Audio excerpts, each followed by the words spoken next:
Is the DJI FPV Quad Autonomy that good? You're about to find out. So, when the DJI FPV Combo was released, DJI claimed that people could fly 20 minutes with it. Let me tell you, this is not true. Even if you're in normal mode. So I'll talk to you a little bit about my experience with the DJI FPV Quad Autonomy.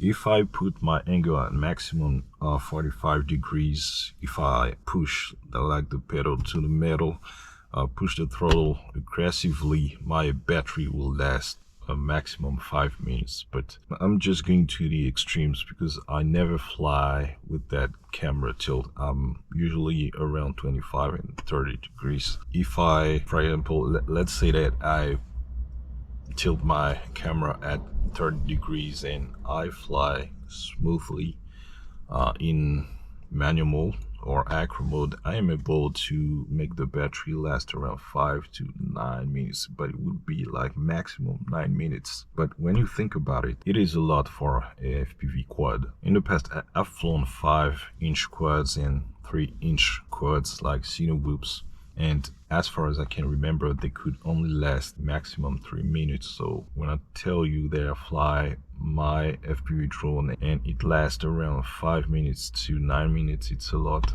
for a FPV quad. So those DJI FPV smart batteries last longer, but they are, I think, 3 to 5 times more expensive than regular lipos. I would say that you get what you pay for because they are expensive, but they are safe and smart.